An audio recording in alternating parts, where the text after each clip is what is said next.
Perkenalkan, kami dari kelompok 7 mata kuliah observasi dan wawancara. Pada kesempatan kali ini kami akan melakukan kegiatan wawancara terhadap seseorang narasumber dengan tema kehilangan motivasi belajar. Sebelumnya perkenalkan saya sendiri Putra Samudra Tanggae sebagai editor. Dan saya Maria Disistingomo sebagai kameramen. Saya Nurfisari Dedogara sebagai pembuat pertanyaan. Saya Adekunya Yosef sebagai pembuat pertanyaan. Saya Marini Rawati Baisila sebagai pewawancara 1. Saya Vera Regina Ropa sebagai pewawancara 2. Selamat menyaksikan teman-teman. Halo teman-teman semua. Hari ini bersama Vera dan Saya Indri di sini kami akan mewawancarai narasumber kami. terkait kehilangan motivasi belajar. Apakah kakak siap diwawancarai? Ya, saya siap. Oke, baik Kak. Mungkin di sini kami meminta waktu 10-15 menit untuk mewawancarai Kakak. Dan di sini juga wawancara ini kami akan tampilkan di YouTube. Apakah Kakak siap untuk ditampilkan wajahnya di YouTube? Sepertinya nanti di blur saja ya di muka saya. Oke, baik Kak. Siap-siap. Baik Kak, untuk mempersingkat waktu kita masuk saja ke wawancaranya Kak. Kak, kita akan masuk di pertanyaan pertama. Apa sih yang membuat kakak kehilangan motivasi? Yang membuat saya kehilangan motivasi terutama dalam hal belajar ya. Yang pertama itu karena saya mahasiswa di IKM terus pindah ke psikologi. Misalnya mata kuliahnya itu 180 derajat. Itu berbeda dengan apa yang saya pelajari. Awalnya saya semangat untuk mempelajari psikologi, tapi setelah itu mungkin karena ilmunya ya sedikit terlalu berat, jadi tidak relate dengan saya, jadi saya agak kehilangan motivasi belajar. Oh iya, baik Kak. Terus apakah ada peristiwa tertentu atau situasi tertentu yang mempengaruhi ini Kakak kehilangan motivasi belajar begitu? Itu karena atmosfer di psikologi itu agak-agak berbeda dengan IKM, di mana kalau di IKM kita satu kelas, misalnya di kelas C gitu. Ini kita gabung ABC dengan masing-masing watak-watak yang berbeda. Contohnya contoh saya kehilangan motivasi belajar itu ketika saat kerja kelompok. Iya. Kan itu nanti masing-masing orang dengan penilaian sendiri, ada orang yang tidak kerja, saya yang kerja sendiri, akhirnya saya juga malas untuk Ya, di situ apabila kehilangan Ya. motivasi belajar itu dengan sendirinya muncul ya ya, Kak? betul sekali. Oh iya, baik. Terus ini apa yang Kakak rasakan ketika Kakak kehilangan motivasi belajar begitu? Yang pertama itu malas. Malas ya? Malas karena di pikiran saya apa yang sudah saya buat 100%, apa yang sudah saya lakukan dengan semaksimal mungkin itu hasilnya nanti tidak akan maksimal seperti tadi karena kerja kelompoknya itu saya Tidak kerja ada sendiri kerjasama ya, Kakak betul. yang kerja. Oh. Ya rasa malas muncul, terus cuek baru amat dengan nilai ya mau terjadilah gitu. Ya baik Kak, terus dari yang tadi penjelasan Kakak itu apakah ada topik atau pelajaran tertentu yang membuat Kakak kehilangan motivasi belajar? Ada ya, itu pelajaran bukan pelajaran mata kuliah,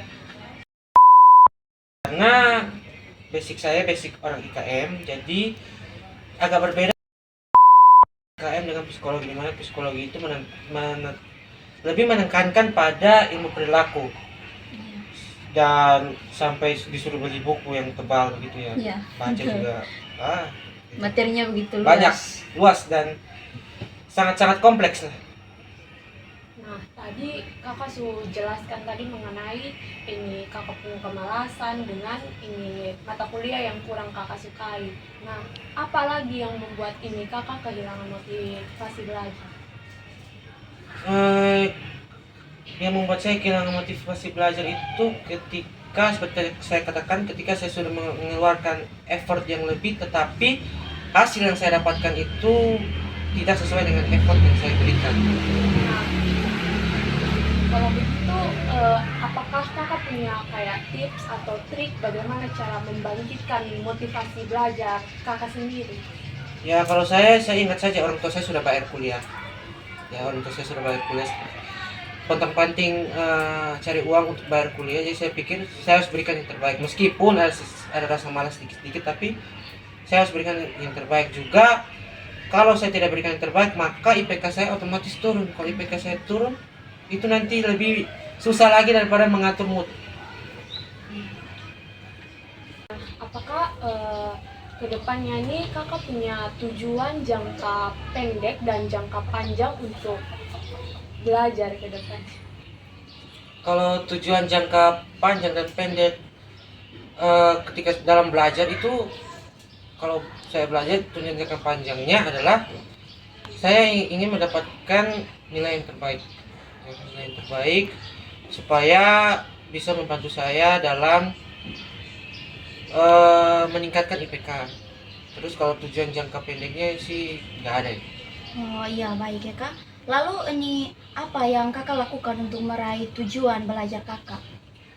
Karena tujuan belajar saya ya harus picu diri sendiri untuk belajar gitu loh. Meraih. Ya, jadi saya ini beli-beli buku, beli-beli alat-alat supaya bisa menunjang saya belajar.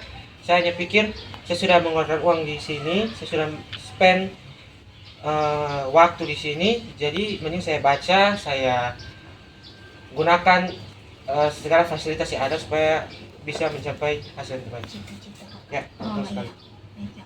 Apakah ada sesuatu yang membantu kakak?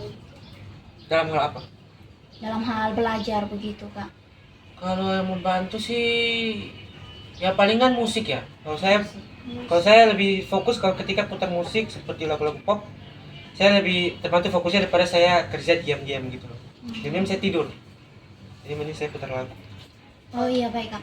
Terus ini kami juga mau tahu ini apa bagaimana Kakak mengatasi tekanan atau stres yang muncul selama proses belajar?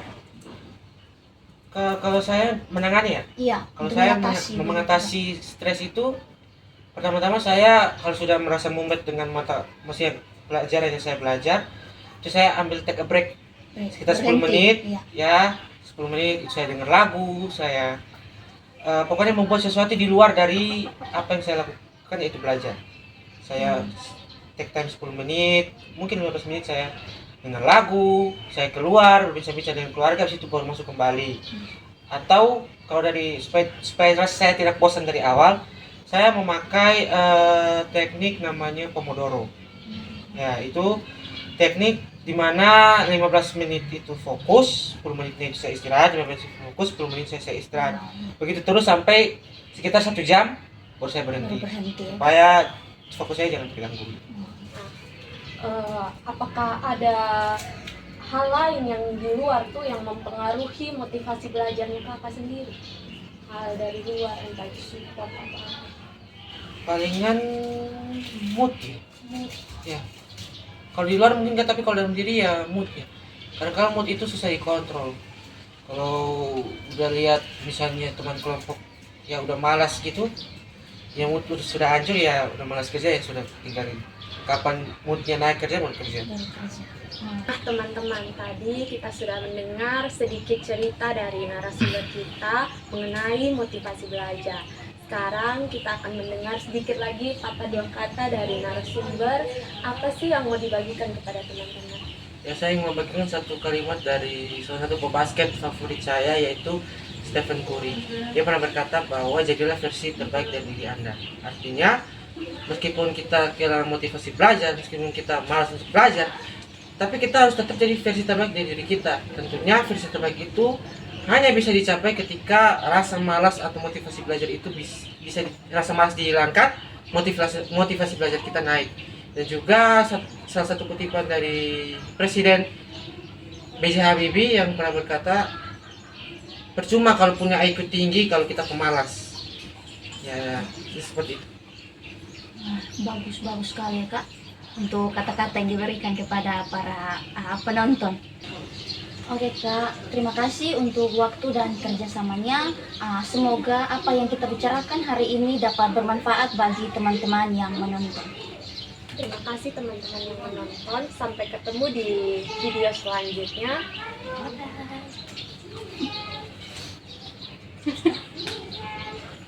Terima kasih telah menonton. Jangan lupa like, Komen share, and subscribe. Karya kami untuk Anda.